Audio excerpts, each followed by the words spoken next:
What's up guys, it's Coach Cam. Today I want to go over why most people, they consider exercise in the form of what exercises are they going to do, right? They don't focus on the muscles, they focus on what exercises am I going to do. People will ask you, what's your favorite exercise, right? Which that question doesn't really make sense. It's like asking what's your favorite muscle. It'd be like going up to somebody who works on cars or likes cars and saying, what's your favorite part of a car? You kind of need all the pieces to have a full car. You want all of your muscles to be strong. So any exercise you pick, you're inherently leaving out the others. So instead you want to focus on the muscles themselves. Find exercises that contract and stretch the actual muscle in its function, right? So with chest, you have shoulder adduction. That's what the chest does. It takes this shoulder and moves it in. That's the fully shortened position, and this is the fully stretched position, right? So a good exercise for the chest, based on the definition of its function, is a chest fly, right?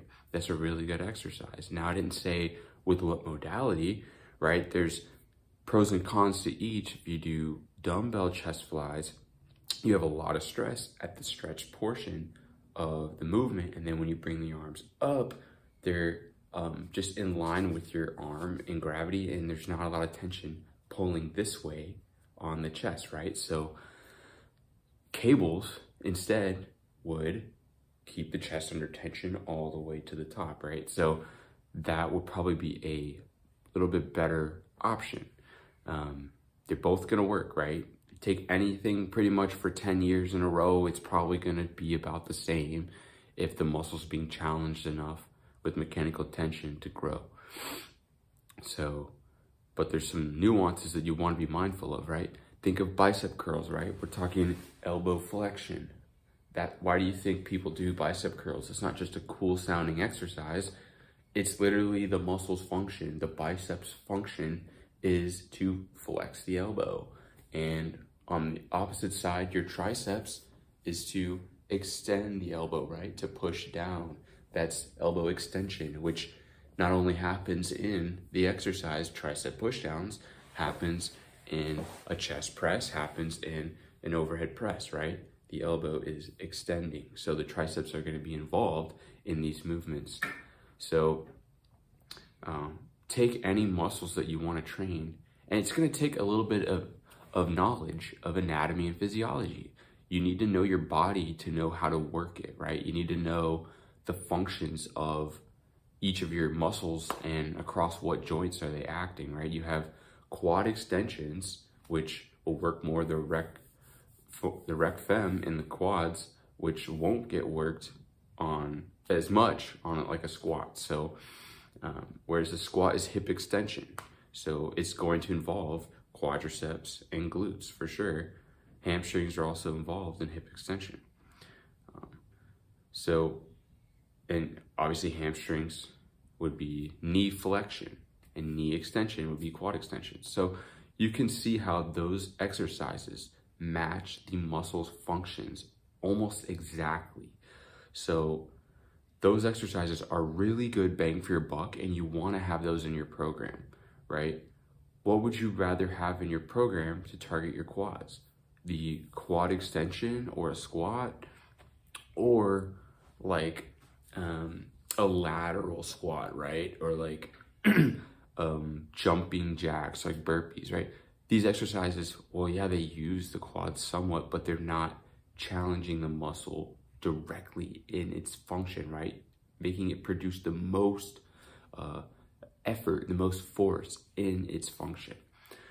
So try to find exercises that do that, and don't just get attached to certain exercises and then wonder why other muscles aren't really growing when you're not even focusing on muscles, you're focused on exercises, right? Think of bench press. Almost everyone focuses on the bench press as if it's an exercise, as if it's a competition lift, as if they want to get better at the bench press. You hear guys say that. My bench is this.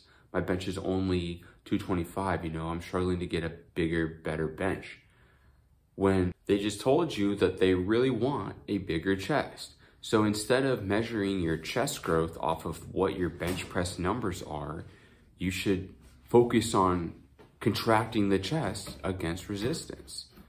It seems like such a small difference, but it's actually a huge difference, because the way you would train to get a higher bench press or be able to move more weight in an exercise is not the same way you would train to maximally contract and fatigue the target muscle. So these are just some things to think about, right? I would pick exercises that target the muscle's function, and don't get caught up in these other sports and other recreational activities thinking that those are going to improve your fitness, right? I would never recommend to somebody to go play soccer or go play basketball or play football to improve their fitness.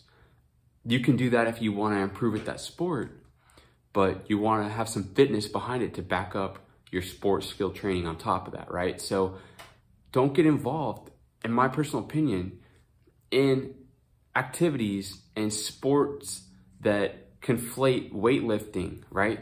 Like CrossFit, powerlifting, these activities, if you're going to commit to those, do it, but understand that that's not basic training. That's not how everyone should train. And the parameters within those sports do not transfer to everybody. So instead, I highly, highly recommend and encourage you that when you're in the gym, tune out all those other sport performance type activities and just focus on your body, focus on the muscles, right? When you target the muscles, you can improve your body's strength, hypertrophy, and cardiovascular metabolic conditioning, right? You can improve all of that by targeting the muscles.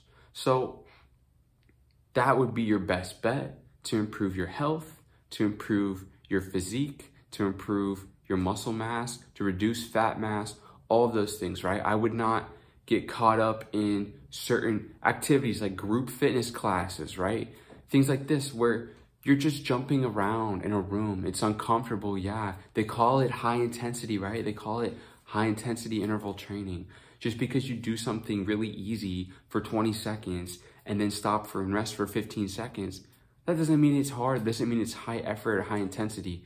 And even if it is high effort, something like distance running, right? You can run really hard, but for over time, that's high effort, but it's not enough mechanical tension, so you're missing out on muscle hypertrophy and strength, right? So you want to collect all those components of fitness, and the best way to do that is to challenge your muscles within their functions.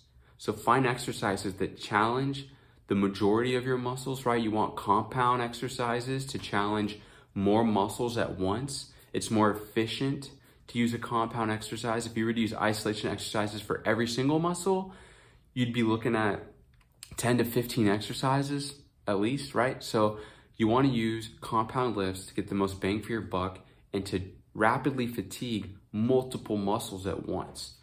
And if you do it right, you will rapidly fatigue your muscles and you will stimulate the cardiovascular metabolic portion of your metabolism. This will play out and transfer to all sports, right?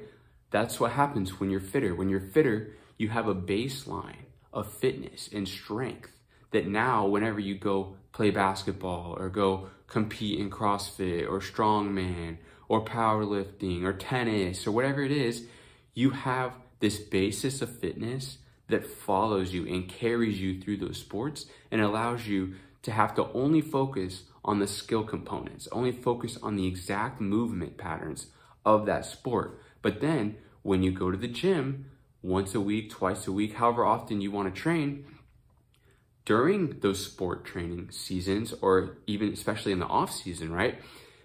You want to change your mindset, refocus back to your body, back to the muscles themselves. Train the muscles themselves when you're in the gym.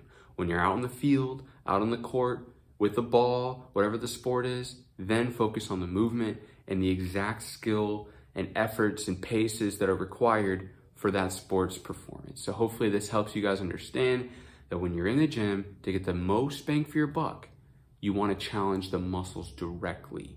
Challenge them based on their function. If it's biceps, elbow flexion. That's what you want, to challenge the biceps the most, right? And do that with every muscle group in your body. And I promise you, you will get way bigger, way stronger, and you will have way better cardiovascular improvements than doing sports that happen to involve these other components, but to a lesser degree.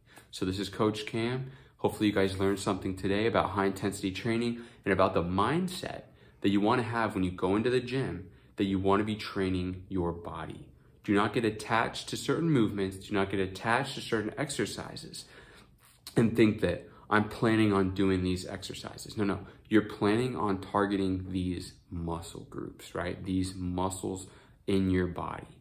That's where you want to improve so that those movements become easier, so that those skill-based exercises and fitness areas and avenues that you can go down, that those will have be built upon a foundation of your muscles, strength, and cardiovascular fitness.